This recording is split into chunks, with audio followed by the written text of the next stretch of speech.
Hello everyone, thanks for tuning into Sims Workshop. I hope you are all having a wonderful day. So, today we are going to be reviewing Bound by Stars by E.L. Sterling. Once again, huge thank you to Entangled Teen for sending me an arc of this book. I'm keeping it, it's mine. It was a final proof arc. Usually with arcs, I'll give them away to fellow readers. I'll be like, oh my god, Gina, you'll love this book. Here, take it, read it. Or I'll leave them in the break room at my work because I do work in a bookstore. So this one is mine and I'm keeping it. That tells you how much I really enjoyed this book. I read it so quickly. I devoured it. It was amazing. It is a Titanic inspired retelling. It does take place in space. It follows Weslie, a female robotics engineer,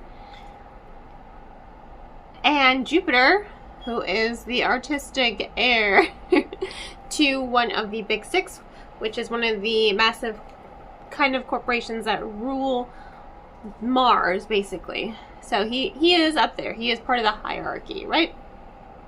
Upper class, and she's lower class. So what I really loved was, first, it was gender bent. Weslie.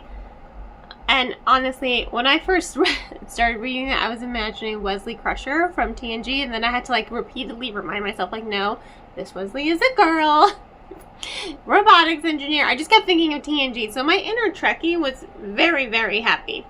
But I love the characterization of Weslie and Jupiter and their dynamic in the novel. I think it was really kind of wonderful. I mean, I felt like Jupiter had the personality of Jack from Titanic.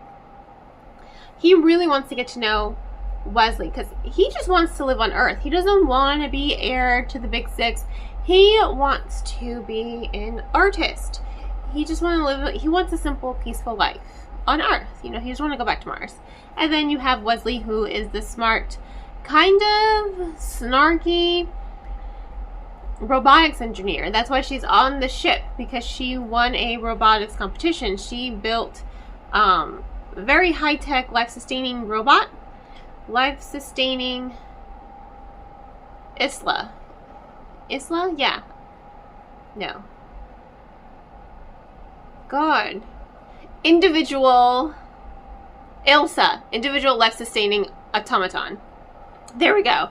She built, which, for the record, the robot has quite the personality because it is an adaptive robot. It adapts its personality. So just the camaraderie between Weslie and her robot, I thought was really, really well done.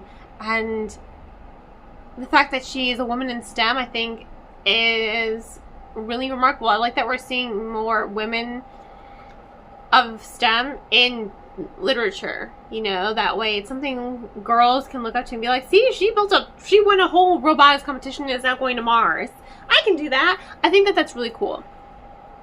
So I really liked Weslie's personality. She's snarky and she gets to stay in first class because she won the robotics competition to present the robot to the big six to get funding so that she can, live on Mars, because she's kind of tired of living on Earth. She has an overbearing, overprotective mother who has her own secrets, as they are revealed throughout the rest of the novel. And I'm sitting there thinking well, shit, I didn't see that coming.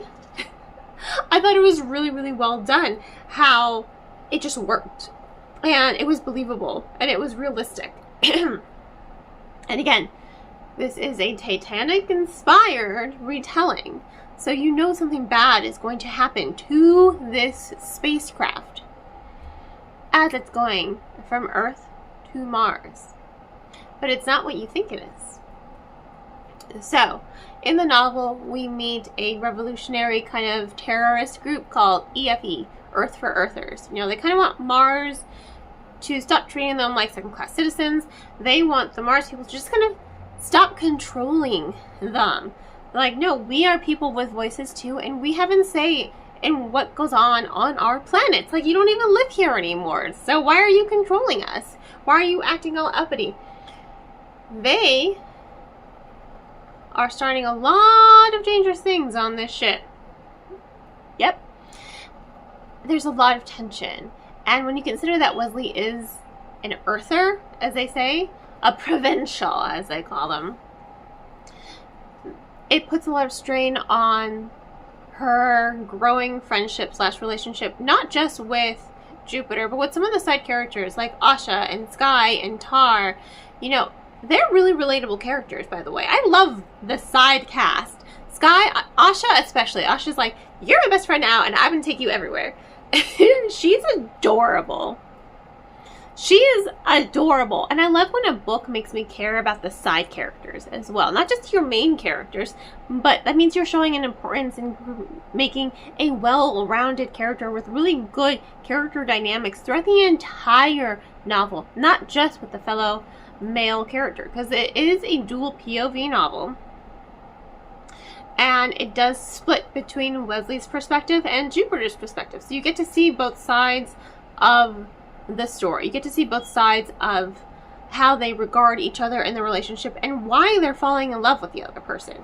And I really enjoyed seeing that because it made me invested in their love story, as well as the tension in the story and the political intrigue and the boiling plot that is the political intrigue, and just to see it blow up.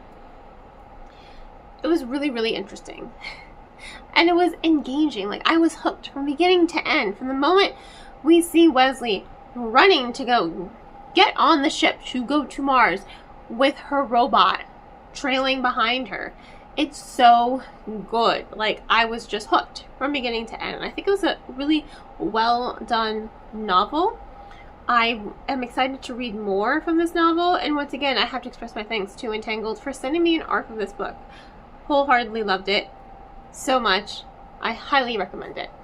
So, on that note, if you like space operas, because this is very much a space opera, if you like stories inspired by the Titanic or of the sort, if you love star-crossed lovers and some political intrigue and women in STEM, this is definitely going to be the book for you. So, in any case, thank you all for tuning in. Please don't forget to like, subscribe, and share with all your book with your friends. I hope you have a wonderful rest of your day, and as always, happy reading.